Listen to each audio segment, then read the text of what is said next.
வணக்கம் நேயர்களே, மீண்டும் உங்களே நம்ம தமிழ் டிலைட்டோட டிலைட் ரிவ்யூ சொன்னீங்க. ரொம்ப சந்தோஷம். ஆஃப்டர் லாங் டைம்க்கு அப்புறம் உங்களை மீட் பண்ணுறது ரொம்ப சந்தோஷம். என்னதான் ஒரு லாங் டைமுக்கு அப்புறம் உங்களை வந்து மீட் பண்ணாலும் இப்படி ஒரு நல்ல படத்தோட ரிவ்யூவில் வந்து உங்களை மீட் பண்ணுறது ரொம்ப சந்தோஷம்.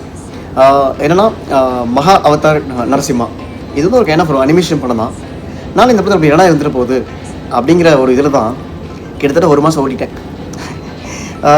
அதாவது படம் வந்து பார்த்திங்கன்னா 25 ஜூலை ரிலீஸ் ஆயிடுச்சு.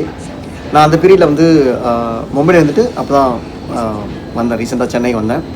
ஸோ எனக்கு என்னென்னா இந்த படம் வந்து போனால் வேணால் நமக்கு வீட்டுக்கு கிட்ஸ் கூட்டிகிட்டு போகலாம் அப்படிங்கிற நம்பிக்கையில் தான் இருந்தேன். ஆனால் எவ்ரிடே டே பை டே அப்போ நம்ம வந்து ஒவ்வொரு படத்தோட கலெக்ஷன்ஸ் வந்து நமக்கு வந்து இன்ஃபர்மேஷன்ஸ் வரும்ல.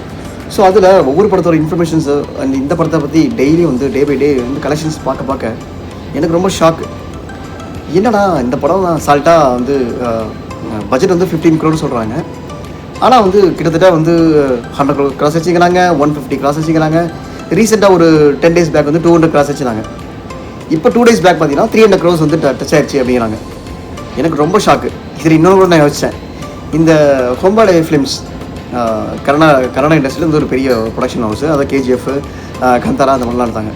இந்த காந்தாரா கூட வந்து ஒரு மினிமல் பட்ஜெட்டில் எடுத்து கிட்டத்தட்ட 500 crores வரைக்கும் போச்சு.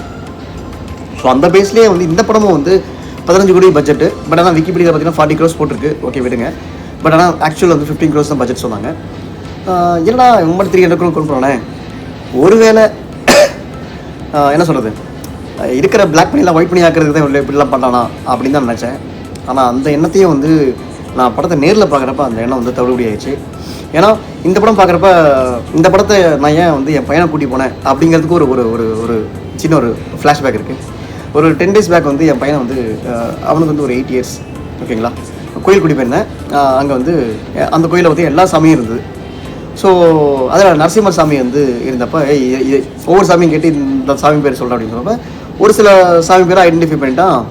இந்த சாமி நரசிம்மர் சாமி யாரான்னு கேட்டப்போ அவன் சொன்னான், அப்பா ஆஞ்சநேயர்ப்பா அப்படின்னா. எனக்கே ஷாக்கு. ஓகே, ஏன்னா ஆஞ்சநேயர் நரசிம்மா, அதாவது நீ கல்லில் பார்க்குறப்ப மேபி அவனுக்கு ஒரே மாதிரி தெரிஞ்சிருக்கலாம் என்னன்னு தெரியல. சரி, ஓகே. நான் அப்போ நினச்சிட்டு இருந்தேன் கண்டிப்பாக வந்து இவன் வந்து நரசிம்ம படத்தை வந்து கூட்டி போகணுன்னு ரொம்ப நாள் நினச்சிட்டு இருந்தேன். சரி, இது கண்டிப்பாக அவனை கூட்டி போய் ஆகணும். அட்லீஸ்ட் இப்போ இருக்க கரண்ட் ஜென்ரேஷன்ஸ் குழந்தைங்களுக்கு வந்து இந்த மாதிரி டிவோஷனல் கதைகள், இந்த கதைகள்லாம் வந்து நம்ம வந்து த்ரூ புக்ஸ் மூலிமா இப்போ யாரும் வந்து புக்ஸ் படிக்கிறது இல்லை. பட் படித்தா ரொம்ப நல்லது. என் பையன் அந்தளவுக்கு இன்னும் பக்குவப்படல. ஸோ அவனுக்கு நல்லா ஃபிலிமில் இன்ட்ரெஸ்ட்னால சரி இந்த படத்தை கூட்டி போகலான்னு தான் வெயிட் பண்ணிட்டே இருந்தேன். இப்போ ரீசெண்டாக நான் வந்து போயிட்டு வந்தேன். அங்கே போகிற பார்த்தீங்கன்னா நான் சொன்னேன் அந்த என்னோடய எண்ணத்தை தவிடு ஆச்சுன்னு. கிட்டத்தட்ட 1 month மேலே ஆயிடுச்சு. பட் ஆனால் ஸ்டில் செகண்ட் ஷோ தேட்டர் வந்து பார்த்தீங்கன்னா கிட்டத்தட்ட 90% ஆஃப் ஆக்குபென்சி ஃபுல்லுங்க. ஃபுல் ஒன்லி 10% சீட்ஸ் மட்டும் தான் எம்டியாக இருந்தது. Almost 90% occupancy with full of kids and full of aged persons. நிறைய பேர் இருந்தாங்க. ஒரு அனிமேஷன் மூவிக்கு இவ்வளோ ஒரு ஏஜ்டு பர்சன்ஸ் வருவாங்க, ஒரு அனிமேஷன் மூவிக்கு இப்படி ஒரு க்ரௌட் இருக்கும், அது ஆஃப்டர் 1 month அப்புறம் கூட இருக்கும் அப்படின்னா நான் எனக்கு தெரிஞ்சு இந்த படத்தை இப்போ தான் பார்த்தேன். இப்போ எப்படி சைமல்டேனியஸில் வந்து F1 ரேஸ் படம் வந்து போயிட்டுருக்கோம், அதே மாதிரி இந்த படத்துக்கும் வந்து சைமல்டேனியஸாக பயங்கர க்ரௌடு, பயங்கர ஒரு இது response. So from the beginning உங்களுக்கு கதை தெரியும். கதை வந்து பார்த்திங்கன்னா உங்களுக்கு தெரியும், அந்த பக்த பிரகலாதன் அவரோட கதை தான். ஸோ அந்த கதையை நான் எலாபரேட் பண்ணல. பட் இந்த படத்தோட எக்ஸ்பீரியன்ஸ் தான் உங்களுக்கு எலாபரேட் பண்ணிகிட்ருக்கேன். உங்கள் வீட்டில் குழந்தைகள் இருந்தாங்கன்னா கண்டிப்பாக இந்த படத்தை வந்து நீங்கள் வந்து ஃபேமிலியோடு போங்க, குழந்தைங்களை கூட்டிகிட்டு போங்க. உங்கள் வீட்டில் இருக்க பெரிய குழந்தையான உங்களோட அம்மா அப்பா இல்லை உங்களோட மதர்-இன்-லா அவங்களோட கூட்டிகிட்டு போங்க. ஏன்னா அவங்களுக்கும் கண்டிப்பாக இந்த படம் பிடிக்கும். நான் வந்து என்னோடய மதர்-இன்-லா வந்து கேட்டேன், இந்த மாதிரி இந்த படத்துக்கு போகிறோம், நைட்டு செகண்ட் ஷோ போகிறோம் வரீங்களாம் கேட்டப்போ அவங்க சொன்னாங்க, ஐயோ இது என்ன கார்ட்டூன் படமாக இருக்குது அப்படின்னாங்க. நான் சொன்னேன், இது கார்ட்டூன் படம் தான், பட் ஆனால் அனிமேஷன் படம் தான். நீங்கள் ஆனால் தேட்டரில் வந்து பாருங்கள், பார்த்துட்டு பிடிக்கலன்னா நீங்கள் வந்து அதுக்கப்புறம் அவங்களை நான் வற்புறுத்த மாட்டேன் அப்படின்னு. அவங்க வந்தாங்க, வந்து படம் பார்த்துட்டு படம் முடிச்சதுக்கப்புறம் என்கிட்ட ஒரு வார்த்தை சொன்னாங்க. நான் கேட்டேன் அவங்ககிட்ட எப்படி இருந்துச்சுன்னு கேட்டப்போ அவங்க வந்து படம் பார்த்து முடிச்சு சொல்லுவாங்க, இனிஷியலாக கொஞ்சம் அப்படியே படம் ஒரு ஆஃப்டர் 1/2 hour அப்புறம் கொஞ்சம் லைட்டாக தூக்குற மாதிரி இருந்துச்சு. ஆனால் அதுக்கப்புறம் பார்த்தீங்கன்னா படம் ரொம்ப சூப்பராக போச்சு. இந்த படத்துக்கு வரலைன்னா எனக்கு தான் வந்து மிகப்பெரிய நஷ்டம் அப்படிங்கிற மாதிரி அவங்க வந்து சொன்னாங்க. ஸோ அப்போ நீங்கள் பார்த்துங்க இந்த படத்தோட ஒரு வெயிட்டேஜ். ஸோ அந்தளவுக்கு வந்து பெரியவங்களுக்கும் இது வந்து நாட் ஒன்லி ஃபார் கிட்ஸ். இந்த படம் வந்து எல்லாருக்குமான ஒரு படம் தான் நான் சொல்ல வரேன். இந்த படத்தோட மிகப்பெரிய இந்த படத்தோட டைரக்டர் வந்து அஸ்வின் குமார், இந்த கிரியேட்டர் அஸ்வின் குமார். அவங்களுக்கு வந்து அவர் தான் இந்த படத்தில் மெயின் ஹீரோன்னு சொல்லலாம். பட் ஆனால் இந்த படத்தோட மிகப்பெரிய backbone of the movie யாருன்னா நம்ம மியூசிக் டைரக்டர் சாம் சிஎஸ். யாருக்குமே இன்னும் மேபி நிறைய பேருக்கு இந்த விஷயம் தெரியாமல் இருக்கலாம். சாம் சிஎஸ் தான் இந்த படத்தோட மியூசிக் டைரக்டர்னு சொல்லிட்டு. ஸோ அவர் வந்து இந்த படத்தில் இல்லைன்னா மேபி இந்த படம் வந்து இந்த அளவுக்கு இவ்வளோ பெரிய ஸ்கேலாக இருக்காது.